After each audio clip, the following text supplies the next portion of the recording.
요한복음 11장. 어떤 사람이 병이 들었다. 그는 마리아와 그 자매 마르다가 사는 마을 베다니의 나사로였다. 이 마리아는 주님의 발에 향유를 바르고 자기 머리카락으로 그 발을 닦아드린 사람이었다. 병이 든 나사로는 그녀의 오라버니였다. 두 자매는 예수께 사람을 보내 소식을 알렸다. 주님께서 사랑하시는 사람이 깊은 병에 들었습니다. 예수께서 그 소식을 듣고 말씀하셨다. 그 병은 죽을 병이 아니다. 그것은 하나님의 영광을 드러내는 기회가 될 것이다. 그 일로 하나님의 아들이 영광을 받을 것이다. 예수께서는 마르다와 그 자매 마리아와 나사로를 사랑하셨다. 그러나 나사로가 아프다는 소식을 듣고도 그분은 계시던 곳에서 이틀을 더 머무셨다. 이틀 후에 예수께서 제자들에게 말씀하셨다. 다시 유대로 가자. 제자들이 말했다. 라삐님, 그리로 가시면 안 됩니다. 유대인들이 선생님을 죽이려고 하는데 다시 가시다니요. 예수께서 대답하셨다. 낮은 12시간이 아니냐. 낮에 다니는 사람은 햇빛이 넉넉하기 때문에 넘어지지 않는다. 그러나 밤에 다니는 사람은 자신이 어디로 가는지 볼 수 없기 때문에 넘어진다. 이 말씀을 하신 뒤 예수께서 이렇게 말씀하셨다. 우리 친구 나사로가 잠들었다. 내가 가서 깨워야겠다. 제자들이 말했다. 주님, 그가 잠들었다면 푹 쉬고 나서 기분 좋게 깰 것입니다. 예수께서는 죽음을 두고 하신 말씀인데 제자들은 잠시 잠을 잔다는 뜻으로 받아들였다. 그래서 예수께서 분명하게 밝히셨다. 나사로가 죽었다. 내가 거기에 있지 않은 것이 너희에게는 잘된 일이다. 너희는 이 일로 믿음의 눈을 뜨게 될 것이다. 이제 그에게 가자. 바로 그때 쌍둥이라고 불리는 도마가 동료들에게 말했다. 갑시다. 우리도 그와 함께 죽는 것이 낫겠습니다.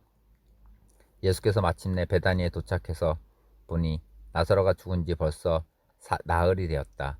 베다니는 예루살렘에서 몇 킬로미터밖에 떨어지지 않은 곳이어서 많은 유대인들이 마르다와 마리아를 찾아와 나사로를 잃은 그들을 위로하고 있었다. 마르다는 예수께서 오신다는 소식을 듣고 그분을 마중하러 나갔고 마리아는 집에 남아 있었다. 마르다가 말했다. 주님께서 여기에 계셨더라면 제 오라버니가 죽지 않았을 것입니다.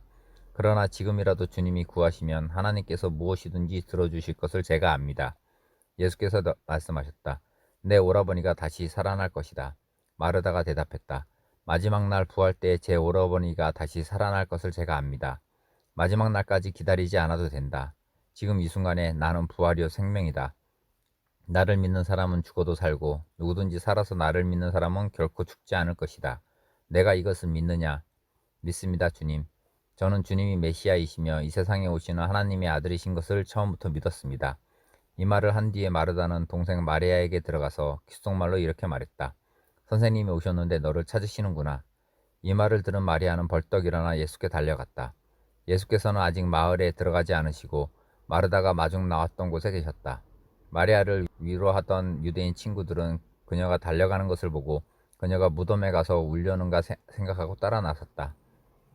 마리아는 예수께서 기다리고 계신 곳에 가서 그분 발 앞에 엎드렸다. 주님이 여기에 계시기만 했어도 제 오라버니가 죽지 않았을 것입니다. 마리아도 마리아와 함께 온 유대인들도 울었다.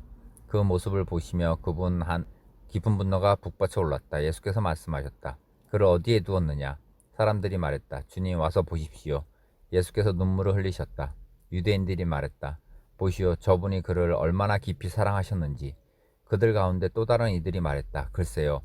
저분이 그를 그토록 사랑했다면 왜 그가 죽지 않도록 손을 쓰지 않았을까요? 저분은 눈먼 사람의 눈을 뜨게 해준 분이지 않습니까?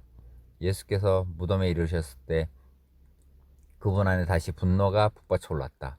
무덤은 산허리에 있는 소박한 굴인데 입구가 돌로 막혀 있었다. 예수께서 말씀하셨다. 돌을 치워라.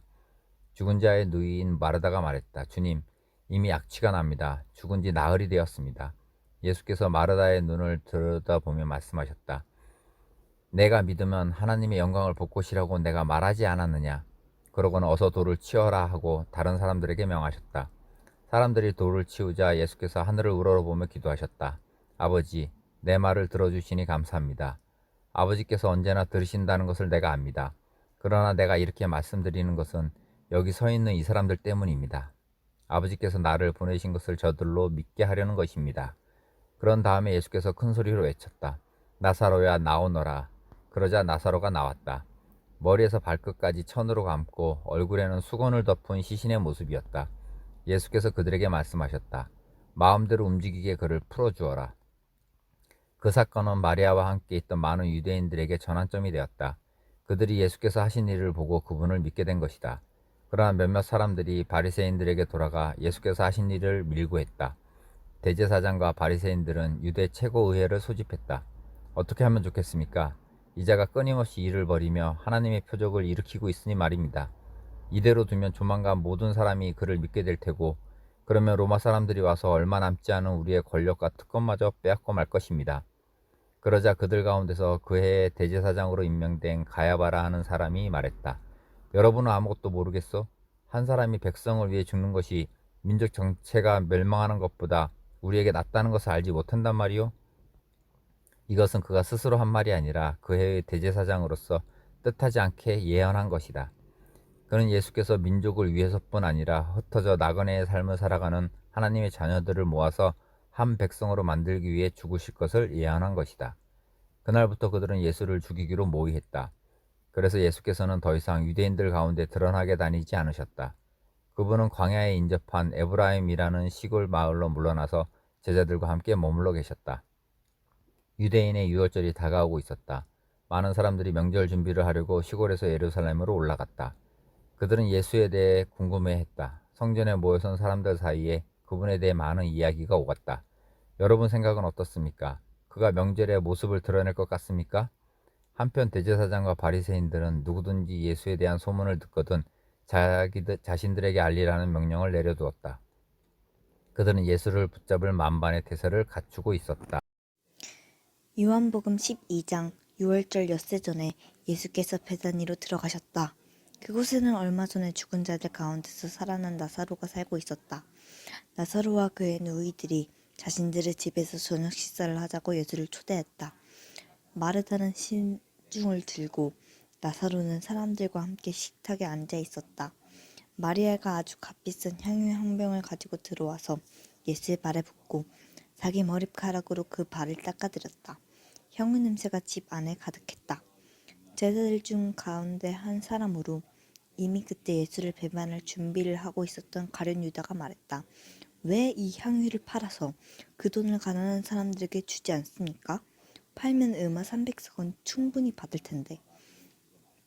이렇게 말한 것은 그가 가난한 사람들을 생각해서가 아니라 도둑이었기 때문이다. 그는 일행의 공금을 맡고 있었는데 그것을 빼돌리기도 했다. 예수께서 말씀하셨다. 그 여자를 가만두어라. 그 여자는 내 장례식을 내다보고 얘를 표한 것이다. 가난한 사람들은 너희와 항상 함께 있지만 나는 너희와 항상 함께 있는 것이 아니다.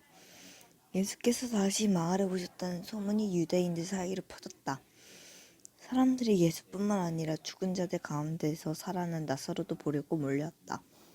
제사장들은 나사로를 죽이기로 모의했다.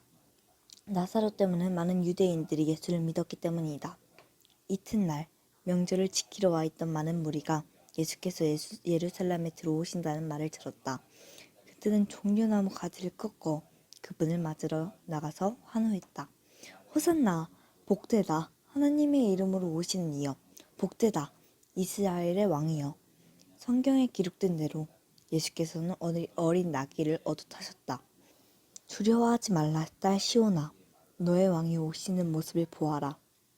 나귀 새끼를 타고 오신다. 제자들은 성경의 많은 구절이 성취된 것을 당시에는 알아채지 못했다. 그러나 예수께서 영화롭게 되신 뒤에 그들은 그분에 대해 기록된 것과 그분께 일어난 일이 일치한다는 것을 기억해냈다. 예수께서 나사로를 불러 죽은 자들 가운데서 일으키실 때에 그 자리에 있던 사람들이 자신들이 목격한 것을 이야기했다. 그들이 얼마 전에 있었던 하나님의 표적에 대해 소문을 퍼뜨렸기 때문에 환영하는 무리가 더 늘어났던 것이다. 바리새인들이 그 모습을 보고 체면하며 말했다. 이제는 통제 본능이요. 온 세상이 저자를 뒤를 따라 몰려가고 있어. 명절을 맞아 예배를 드리려고 올라온 그리스 사람들이 있었다. 그들이 갈릴리 베세다 출신인 빌립에게 다가가서 말했다. 선생님, 우리가 예수를 뵙고 싶습니다. 도와주시겠습니까? 빌립이 안드레에게 가서 말했다. 안드레와 빌립이 예수께 가서 말씀드리자 예수께서 대답하셨다. 때가 되었다. 인자가 영광을 받을 때가 왔다. 잘 들어라. 미랄 하나가 땅에 묻혀 완전히 죽지 않으면 하늘 그대로 남아있다.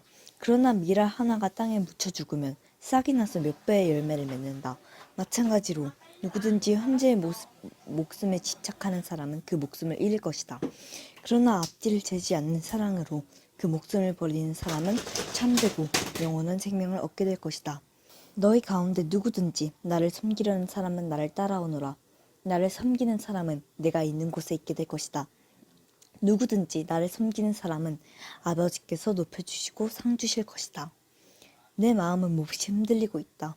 그러니 내가 무슨 말을 하겠느냐. 아버지, 나를 여기에서 벗어나게 해주십시오라고 말해야 하겠느냐? 아니다. 나는 처음부터 이것 때문에 온 것이다. 나는 아버지의 영광을 드러내 보이십시오라고 말하겠다.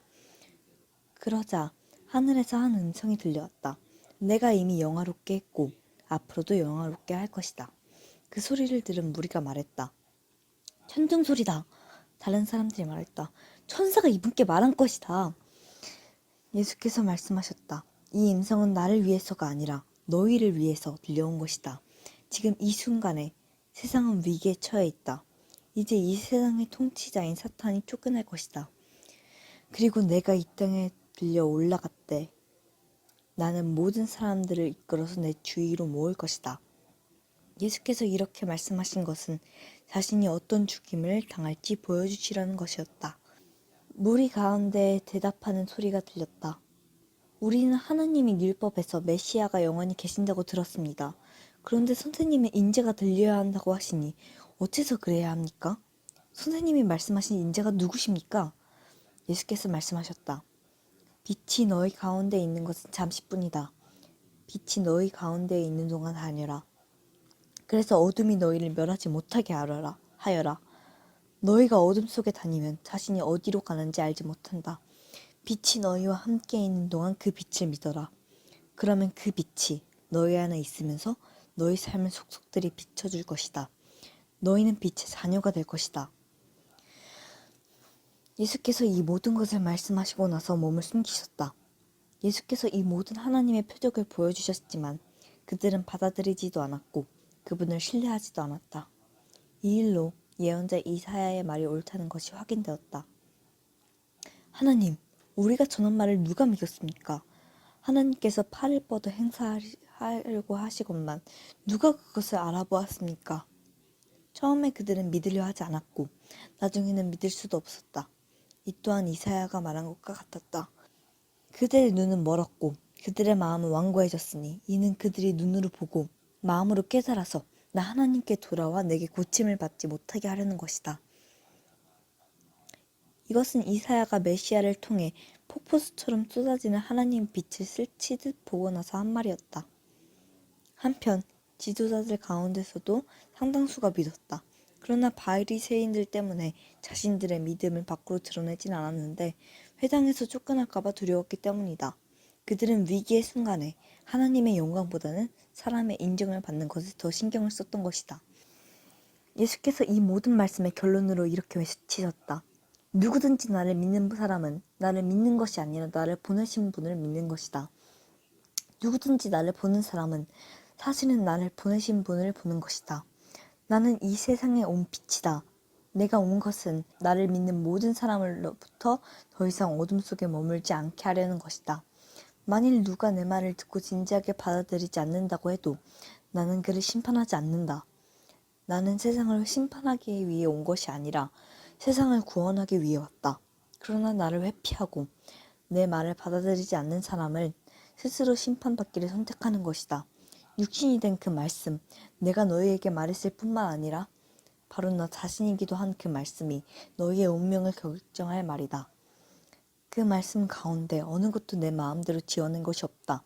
나를 보내신 아버지께서 내가 무엇을 말하고 어떻게 말해야 하는지를 지시해 주셨다.